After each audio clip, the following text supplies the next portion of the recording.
반가. 안녕하세요. 박용덕입니다. 2022년 제33회 공인중개사 시험 대비 모의고사 해설 강의. 이번 시간은 박문각 제6회 모의고사 21번부터 30번까지 해설을 하도록 하겠습니다.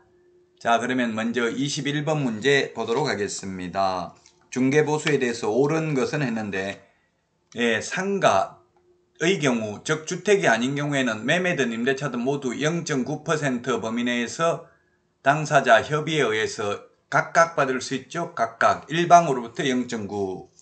1번이 맞습니다. 자, 그 다음에 2번은 교환계약인 경우는 평균가액이 아니라 거래금액이 큰 걸 기준으로 하고요.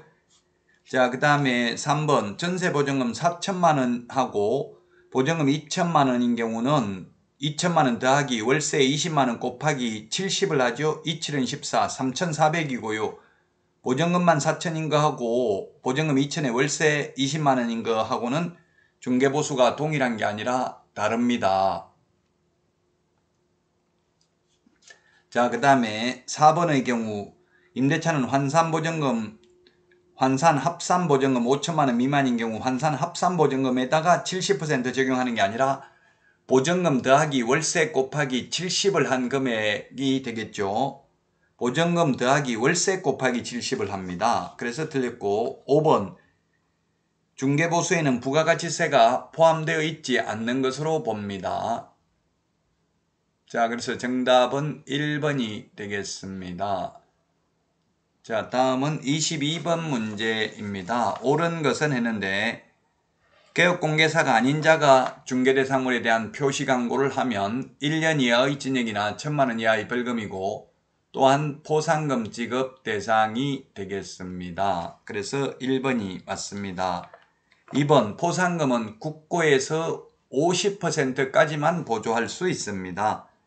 자, 그 다음에 유죄가 확정되어야 포상금 받는 게 아니라 공소제기 또는 기소유예 결정이 있으면 됩니다. 공소제기는 재판 회부입니다. 재판 회부에서 판사가 무죄 판결을 해도 포상금 받을 수 있습니다. 자, 그 다음에 포상금 지급 신청일로부터 1개월이 아니라 결정일로부터 1개월이고요. 그 다음에 2건 이상이 접수되면 최초로 접수한 자만 지급합니다. 다음은 23번 문제입니다. 실무교육을 의무적으로 받아야 되는 경우는 했는데 네, 소속공개사 대리는 자 받아야 됩니다. 법인의 임원, 사원이 대리는 자, 자격증 없어도 받아야 됩니다. 책임자 될 사람 미리 받아야 되는 사전교육이죠. 받아야 됩니다. 3가지네요.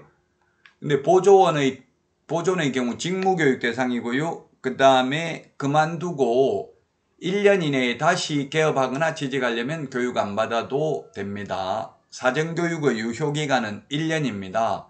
사전교육이 중개실무교육, 매수신청 대리실무교육, 직무교육이 사전교육입니다. 연수교육하고 거래사고 예방교육은 사후교육이 되겠죠. 자, 그 다음에 다음 문제 보도록 하겠습니다.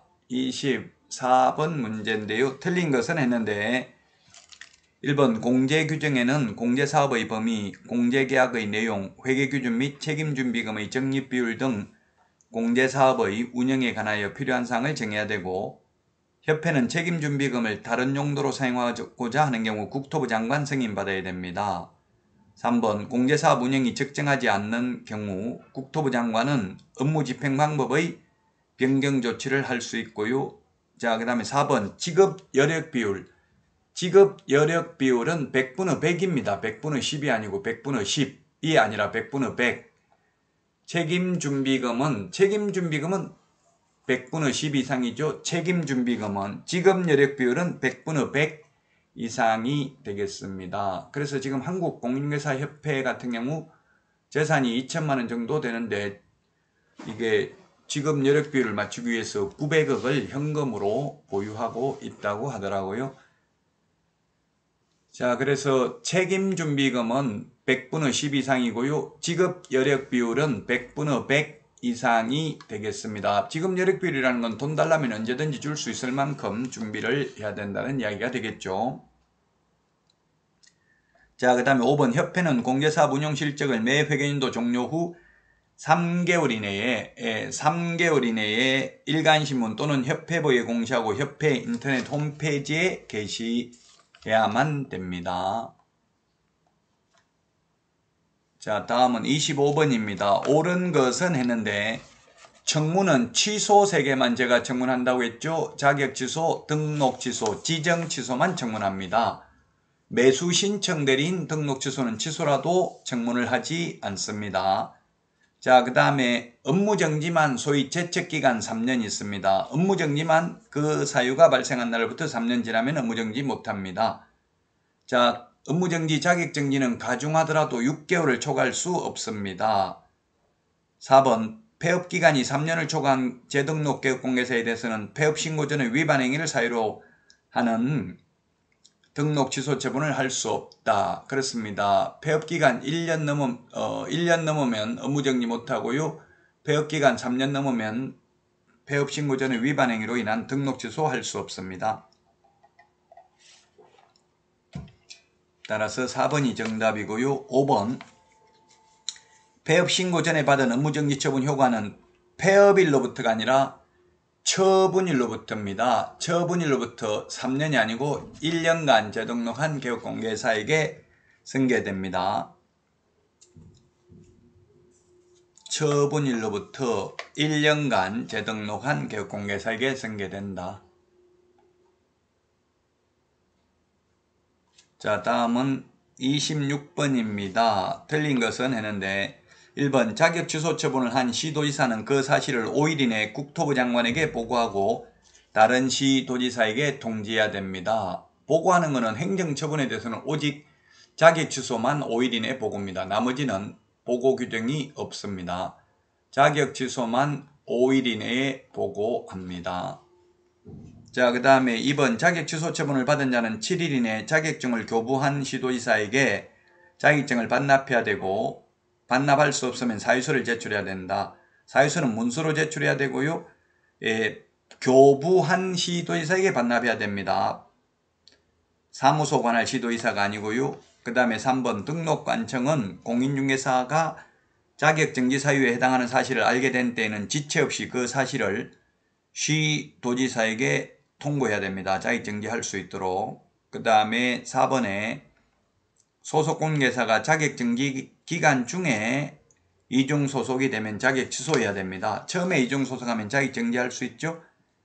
자, 그 다음에 5번 자격 취소 처분을 받은 자는 결격사유에 해당하나 자격정지 처분을 받은 자는 결격사유에 해당하지 않는다 했는데 자격정지 기간 동안 결격사유에 해당하죠. 업무정지도 업무정지 기간 동안 결격사유고요. 자격 취소되면 3년, 등록 취소되면 3년간 결격사유입니다.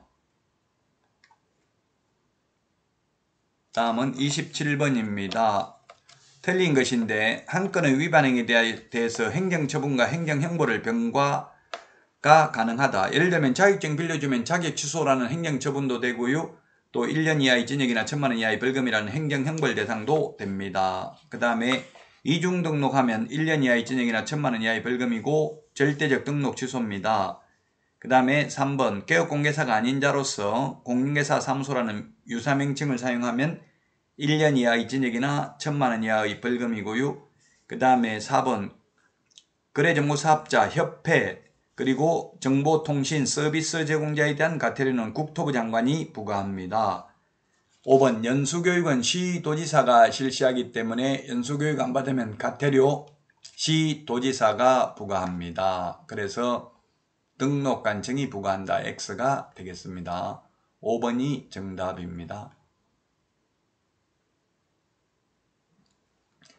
자, 다음은 28번입니다. 100만원 이하의 과태료에 해당하는 것입니다. 100만원 이하의 과태료에 해당하는 것. 100만원 이하의 과태료에 해당하는 것. 정답 1번이네요. 1번이 100만원 이하의 과태료 대상입니다. 사무소 명칭에 공인중개사 사무소 또는 부동산 중개라는 문자를 사용하지 않는 경우 100만원 이하의 과태료가 되겠고요. 나머지 연수교육 받지 않거나 운영규정 승인 받지 않는 경우, 협회 운영 실적 공시하지 않는 경우, 그 다음에 협회 개선명령 이행하지 않는 경우 전부 500만원 이하의 과태료입니다. 협회 거래종무사업자 정보통신서비스 제공자에게는 100만원 이하의 과태료는 없습니다. 원래 개업공개사는 100만원 이하의 과태료였는데 2014년도에 도입된 연수교육받지 않거나 또는 확인 설명하지 않거나 근거자료 제시하지 않는 경우 500만원 이하의 과태료고요. 나머지는 개업공개사에 대해서는 전부 100만원 이하의 과태료입니다. 개업공개사는 돈이 많이 없잖아요. 그러나 협회 거래종무사업자 정보통신서비스 제공자는 법인이기 때문에 개업공개사보다는 돈 많으니까 500만원 이하의 과태료입니다. 자, 다음은 29번입니다. 29번. 부동산 거래 신고에 대해서 틀린 것입니다. 공공주택 특별법에 따른 공급계약 신고 대상입니다. 건공도시 빈산주택 8개 법률에 의한 공급계약, 단 건축법은 해당 사항 없다고 했죠. 건축물의 분양에 관한 법률에 따른 공급계약 부동산 거래 신고 대상입니다. 자, 그 다음에 2번에 개업공개사가 계약서를 작성한 경우 거래 당사자는 신고 의무 없습니다. 개업공개사가 신고를 해야 됩니다. 자, 그 다음에 거짓 신고하면 100분 후 5% 이하 과태료고요. 4번 거래 당사자 중 일방이 국가 등인 경우에는 부동산 거래 신고하지 않아도 된다 했는데 국가 등인 경우에는 국가 등이 신고해야 됩니다. 단 중개거래인 경우는 국가 등이 일방 당사자라도 개업공개사가 신고해야 되고요. 거래 당사자 직거래인 경우는 국가 등이 신고를 해야 됩니다. 5번 부동산 소재지 관할 특별자치시장은 부동산 거래 신고 간청이 된다. 우리 공인중개사 법령상은 세종특별자치시장도 시장군수구청장에 해당됩니다. 맞습니다. 자, 다음은 30번 문제입니다. 주택임대차 신고입니다. 신고를 해야 하는 경우인데 신고해야 되는 경우가 뭡니까? 보증금 6천만원 초과 또는 월차임 30만원 초과, 그리고 수도권이 아니고 경기도, 수도권이 뭐 경기도나 마찬가지죠. 경기도 광역시 외의 군지역은 신고 대상이 아닙니다. 자, 그래서 기역은 강원도에 있는 군이면 신고 대상 아닙니다. 경기도나 광역시에 있는 군지역은 신고를 해야 되고요. 따라서 기역 신고 대상 아니고요. 그 다음에 B는 B시니까 시는 다 신고 대상입니다. 그리고 보증금이 5천만원이니까 신고 대상이 아닌데 월차임이 30만원 초과했으니까 신고해야 되네요. 니은은 신고 대상이 되겠습니다. 니은은 신고 대상이다. 왜? 보증금이 월차임이 35만원이기 때문에. 디귿은 광역시 시군, 광역시 시군이나 경기도에 있는 군은 신고해야 된다 했죠. 보증금이 6천만원 초과인데 1,000만원이니까 신고 안 해도 되는데 월차임이 50만원이니까 신고해야 되네요. 이건 신고를 해야 되고, 리얼은 시는 신고를 해야 됩니다. 시는 신고를 해야 되는데 다만 보증금 6천만원 초과, 월차임 30만원 초과인데 딱 60만원이면 신고할 필요 없습니다. 그래서 신고해야 되는 것 3번이 정답이 되겠습니다. 다시 한번 말씀드리면 보증금 6천만원 초과 또는 월차임 30만원 초과한 경우 계약일로부터 30일 이내 신고하고, 광역시나 경기도에 있는 군만 신고고 그 외의 군지역은 신고 대상이 아니라는 점을 유념하셔야 되겠습니다. 여러분 수고하셨습니다. 다음 시간에 찾아뵙겠습니다. 안녕.